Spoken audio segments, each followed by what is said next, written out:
Hi, I'm John Byrne with Poets&Quants. Welcome to a new edition of our one-on-one video series. Today we have the Dean of the Eisenberg School of Management at the University of Massachusetts in Amherst. Beautiful location. Dean Fuller, thank you very much for being with us. It's great to be here. So Mark, you have three different offerings in the MBA space. A blended program, an online program, and a residential full-time program. Correct. Run through the three. Tell me how they're different from each other.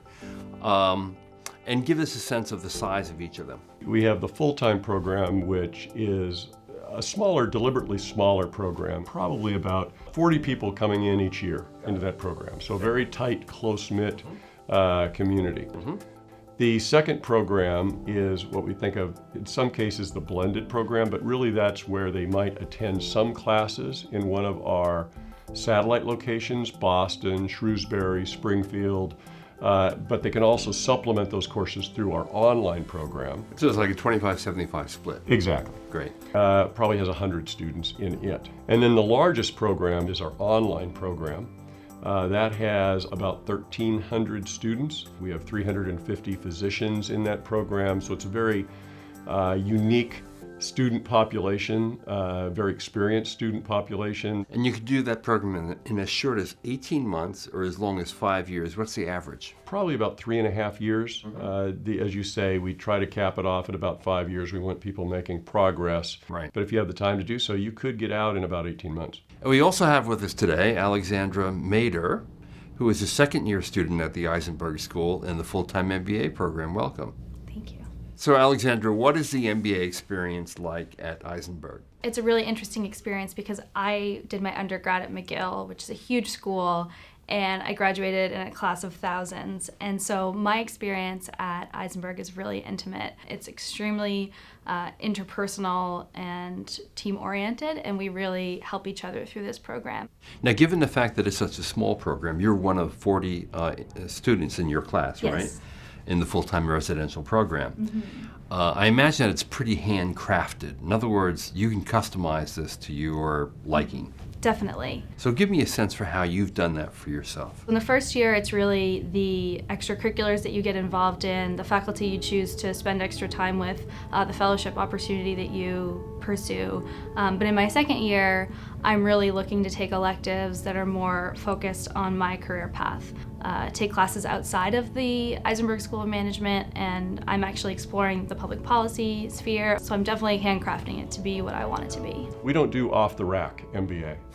You know, we do Right. made to measure. Yeah. We have a more bespoke process in our full-time program where we can tailor things for the student. They can do a little bit in public health. They get high touch with advisors. We have boot camps where they meet with executives from State Street and McKinsey, et cetera. So it becomes a very sort of intimate experience for the right type of student that really wants to, you know, explore things a little bit during that program. You know, I had this notion that an MBA program, you have to be driven and ambitious and really intense and serious, and that would be mutually exclusive with being down to earth and authentic and genuine.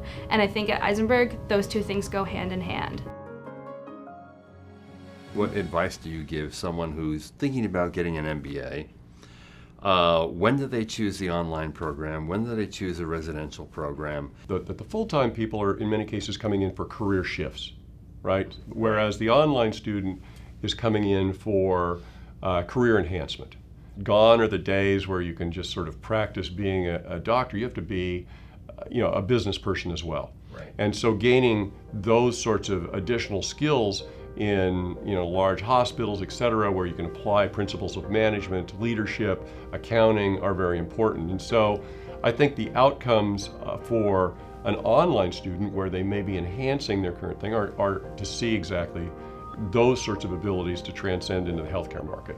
Whereas a student that wants to remake themselves, and this is why we're committed to Right. the full-time program, Yep. may decide that the full-time program is right. So we find people that come in and suddenly they'll get jobs at, you know, Kaiser Permanente or KPMG or Ford, and you know, they never would have gotten there if it weren't for sort of that ability to refocus their energies during their graduate education in the full-time program. Everything we do, from our projects to our exams to our networking opportunities, always come back to where do we want to be in the future? What's our career path? What are our goals? Who do we want to be as people? We fully fund that program, the full-time MBA. So they graduate, we pay their tuition, their fees, they come in, so they're fully supported during the program. But what we do is we have them work in what we call an MBA fellowship program. So this is sort of an in-house internship program. I see. We look at it as a work experience funding, and so we put them to work in the area of analytics or marketing analytics. Yeah. We have people working in Google Analytics looking at the productivity of our marketing campaigns and the rest of this. And these are MBA students, so they gain sort of these in-house internships that help build their resume. The MBA office matched me with the career office to work with students and help pair them with corporate recruiters and other career building skill opportunities. When a professor pursued me to do research in her business analytics course, because that was a new interest of mine that I discovered at Eisenberg, I switched my fellowship to be doing analytics research with her.